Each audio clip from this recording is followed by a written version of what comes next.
Hello everyone, welcome back to creative edge channel. I am Parvati, your design mentor. आज के इस session में हम पीवाईक्यू सॉल्व कर रहे हैं एनआईटी 2024। ओके, ये जो क्वेश्चन है ये सीन क्रिएशन बेस्ड है। एंड इस बार जो एनआईटी का क्वेश्चन आया था उसमें कुछ पैटर्न चेंज हुआ था, उसके बारे में हम डिस्कस करेंगे। And yes, concept and ideation important है एनआईटी के लिए, वो भी डिस्कस करेंगे। ओके, सो सबसे पहले तो हमें क्वेश्चन पता होना चाहिए। Draw room for a person above 50-year-old or a child aged 6 to 10-year-old। Okay, सो यहाँ पर ये जो क्वेश्चन है इसमें हमें दो तरीके के रूम क्रिएशन पर वर्क करना था, आई मीन लेआउट पर वर्क करना था। और में क्वेश्चन था, सो यहाँ पर या तो 50-year-old पर्सन के लिए रूम क्रिएट करना था या एक 6 साल के स्टूडेंट के लिए या बच्चे के लिए यहाँ पर रूम क्रिएट करना था। ओके, सो कंटिन्यू करते हैं। यही जो क्वेश्चन है इसमें पार्ट बी भी आपको गिवन था, जिसमें एक इंडिविजुअल एलिमेंट को हमको चूज़ करना था रूम में से एंड उसको फ्यूचरिस्टिक और फंक्शनल क्रिएट करना था। ओके, सो ये तो प्रोडक्ट डिज़ाइन बेस्ड क्वेश्चन हो गया, बट आज के सेशन में हम ओनली सीन क्रिएशन पे काम करने वाले हैं। ओके, सो कंटिन्यू करते हैं। यहाँ पर सबसे पहले स्टार्ट फ्रॉम मार्जिन। ओके, कितना भी अच्छा क्यों ना ड्राइंग हो, कॉन्सेप्ट हो या आइडिएशन हो, आपका सबसे ज़्यादा इम्पॉर्टेंट पार्ट रहता है रिप्रेजेंटेशन। आप यदि सही तरीके से आपका जो ड्राइंग है उसको रिप्रेजेंट नहीं करेंगे तो कहीं ना कहीं आपके मार्क्स यहाँ पर कट होते हैं। Okay, so start from margin and yes, one by one हम यहाँ पर हमारे जो पर्सपेक्टिव के अफेक्ट हैं वो क्रिएट करेंगे। Okay, like first eye level and second जो होगा वो होगा line of station. Okay, so ये रूम पर हम वर्क कर रहे हैं and as you see here, as you can see here, यहाँ पर जो हमारे वैनिशिंग पॉइंट है हमने बाहर क्रिएट किए हैं। ओके, ताकि हमारी जो वॉल क्रिएट हो या एलिमेंट हम ऐड करें वो बहुत ज़्यादा डिस्टॉर्टेड ना दिखे। सो ध्यान से देखिए, यहाँ पर हम वन बाय वन अब सब कुछ वर्क करेंगे। So as a aged person के लिए जब हम रूम डिज़ाइन करेंगे तो सबसे पहले हमें बहुत ज़्यादा जो फर्नीचर हम ऐड करेंगे उनकी, लाइक एक शेल्फ यदि हम ऐड करते हैं उनके लिए, तो उसकी हाइट हम बहुत ज़्यादा यहाँ पर नहीं देंगे उनकी, क्योंकि ऑलरेडी जो बॉडी है उस टाइम तक आने तक झुक जाती है, राइट। तो बहुत ज़्यादा ऊंचा जैसे हम 7 फीट नहीं लेंगे, हम सेम लेवल का जो हाइट है वो लेंगे एक पर्सन के लिए जो एजेड है।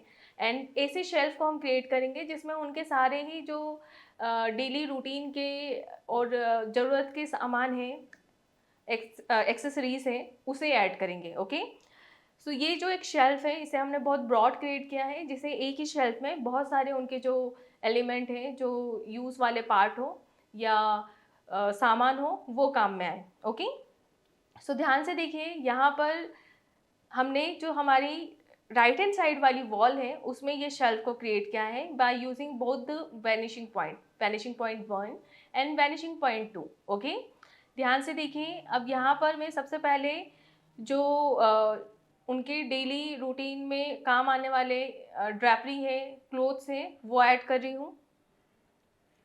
देन कुछ फोल्डेड कपड़े भी मैं यहाँ पर शो करूँगी। इसके लिए हमारी जो ऑब्जेक्ट ड्राइंग की प्रैक्टिस है वो बहुत स्ट्रॉन्ग होनी चाहिए।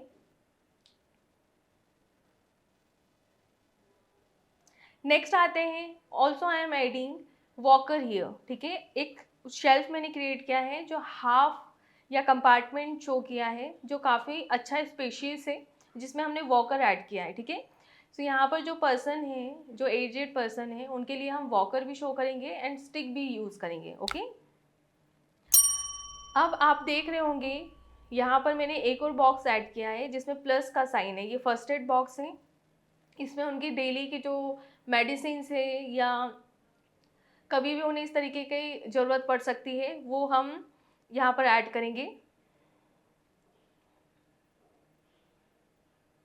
नेक्स्ट आते हैं, now I am creating measurement for same person. यहाँ पर हम एजेड पर्सन को भी शो करेंगे जो अपने शेल्फ की तरफ जाते हुए दिखेंगे। ओके, उनकी बॉडी यहाँ पर बैंड होते हुए दिखना चाहिए। And right now I am working on 3/4 profile. Okay, जो बैक साइड से विजिबल हो रही है। ओके, सो ध्यान से देखिए, आप यदि नोटिस करेंगे तो डायरेक्टली मैं यहाँ पर फ्री हैंड ड्राइंग नहीं कर रही हूँ। आपका सबसे अच्छा टेक्निक यहाँ पर यही होना चाहिए कि आप स्टिक फिगर के थ्रू ये वर्क करें। ओके, स्टिक फिगर से हमारा एक सजेशन लाइन हमें मिल जाता है, उससे हमें पता रहता है कि एग्जैक्ट हमारा जो प्रोफाइल है वो सही बन रहा है या नहीं बन रहा है। फॉर ह्यूमन फिगर आप हमारे प्रीवियस वीडियो को गो थ्रू कर सकते हैं और उसमें काफ़ी अच्छे से ह्यूमन फिगर सिखाया गया है और उससे आपको काफ़ी सीखने को मिलेगा। ओके, सो ये जब हम ड्रैपरी पर वर्क करते हैं तो इस तरीके से फोल्ड्स पर हमें वर्क करना चाहिए। इससे फिगर बहुत ज़्यादा रियलिस्टिक क्रिएट होता है, नेचुरल जो इफेक्ट होता है वो दिखता है।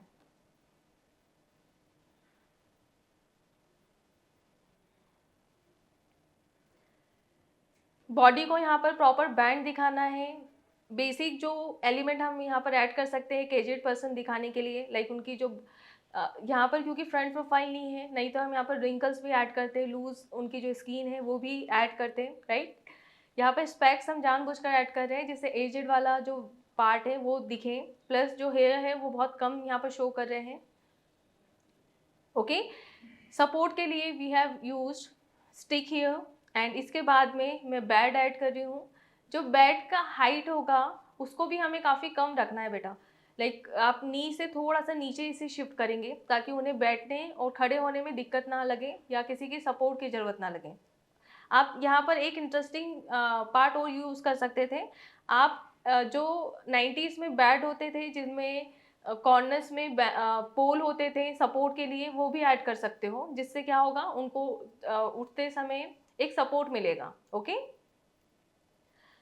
सो यहाँ पर हम 3D पहले क्यूबॉइड बनाएंगे, जो हम दोनों वैनिशिंग पॉइंट की हेल्प लेंगे।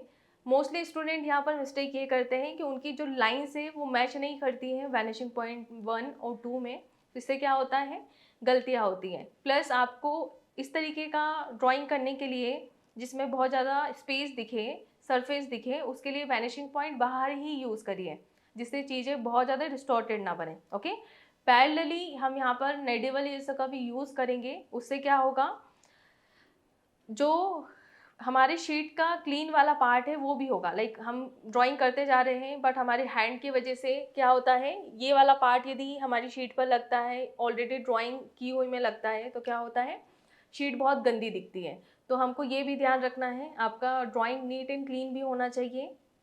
अब ये वाली वॉल, ये जो लेफ्ट हैंड साइड वाली वॉल आप देख रहे हैं, यहाँ पर हम एक विंडो क्रिएट करेंगे। ये जो विंडो है बहुत ज़्यादा हम लार्ज क्रिएट करेंगे जिससे जो रूम है बहुत ज़्यादा उजालेदार दिखें। क्यों? क्योंकि उन्हें देखने में दिक्कत ना हो, उन इस टाइम तक आने तक उनका जो रोशनी होता है देखने का वो बहुत कम हो जाता है, राइट। तो हमको ये भी ध्यान रखना है कि इस तरीके से भी हम आइडिएशन एंड कॉन्सेप्ट पर वर्क करें। ओके, सो स्केल वाले पार्ट को तो हमें अच्छा रखना ही रखना है। ओके, बट 60% पार्ट यहाँ पर आपका आइडिएशन एंड कॉन्सेप्ट रहता है जिसमें हमें काम करना रहता है। आपके लिए इसी तरीके के क्वेश्चंस के लिए पैटर्न पर वर्क करने के लिए आप डिस्क्रिप्शन बॉक्स में जा सकते हैं जिसमें फ्री रिसोर्सेज अवेलेबल हैं एंड उसमें आपको सॉल्यूशन के साथ में क्वेश्चन मिलेगा एंड उसके थ्रू आप प्रैक्टिस करिएगा। ओके, एंड फॉर बेसिक्स आप प्रीवियस वीडियोस को गो थ्रू कर सकते हैं मेरे, उसमें पूरी सीरीज पर के थ्रू मैंने समझाया है क्या डिफरेंस होता है हर एक पर्सपेक्टिव में। ओके,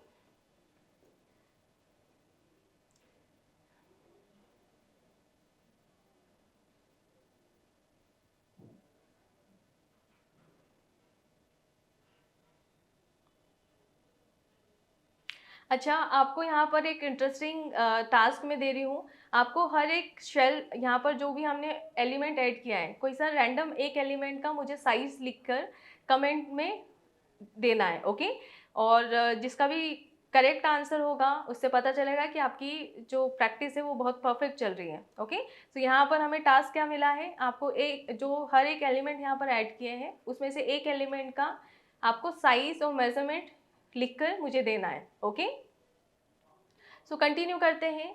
जब हमारे सारे एलिमेंट यहाँ पर ऐड हो जाते हैं, कंप्लीट हो जाते हैं, सो रेस्ट ऑफ जो लास्ट पार्ट रहता है हमारा, बिफोर कंप्लीटिंग दिस 5 मिनट में हमें डिटेलिंग वाला पार्ट करना रहता है जिसमें हम ऑब्जेक्ट के टेक्सचर से लेकर ड्रैपरी की शेडिंग से लेकर इन सब पर वर्क करते हैं। ये काफ़ी इंपॉर्टेंट पार्ट है जिसे हमें यूज़ में लेना रहता है। ओके, अब धीरे धीरे और हम काम करते हैं। यहाँ पर फ्लोर भी जो है उसे भी हम थोड़ा सा रफ टेक्सचर के थ्रू दिखाएंगे, जिससे स्लीपली वाला पार्ट जो है वो यहाँ पर अवॉइड होगा। जैसे जो एजेड पर्सन है उनका सबसे ज़्यादा डर यही रहता है कि वो फिसल ना जाए गलती से, ओके। जो फ्लोर है वो बहुत ज़्यादा स्लिपरी ना हो। सो हम क्या करेंगे, यहाँ पर जो फ्लोर है उसे कुछ इस तरीके से दिखाएंगे, टेक्सचर दिखाएंगे, जिससे रफ टेक्सचर जो है वो पता चलेगा। नेक्स्ट, बेसिक रूम पर वर्क कर रहे हैं तो ये क्लॉक यहाँ पर होनी चाहिए। क्लॉक का साइज़ बड़ा रखेंगे ताकि उनको ईजिली टाइम देखने में दिक्कत ना हो। आप यहाँ पर नंबर्स वाला जो क्लॉक है ये प्रॉपर इस तरीके से ऐड करेंगे, ओके। नेक्स्ट, छोटे छोटे डिटेलिंग लाइक आप देखेंगे कि किस तरीके से जो बेडशीट है उसका फोल्ड्स प्रॉपर शो किया है या कर्टेन का फोल्ड प्रॉपर शो किया है, ये डिटेलिंग का ही पार्ट होता है। इसके बाद में नेक्स्ट वर्क जो है वो फैन का रहता है। यहाँ पर कूलर और एसी हम यूज़ नहीं करेंगे। ये भी ध्यान रखना है कि उनको जैसे जैसे उनकी एज होती है उतना ही ठंड लगना ज़्यादा लगता है, ओके। सो हम यहाँ पर फैन ही शो करेंगे। कॉर्नर पर मैंने एक अर्थन पॉट ऐड किया है जिसके थ्रू वाटर वो ले सकते हैं इसलिए। So this is the overall solution of NIT 2024. Thank you everyone for watching the video.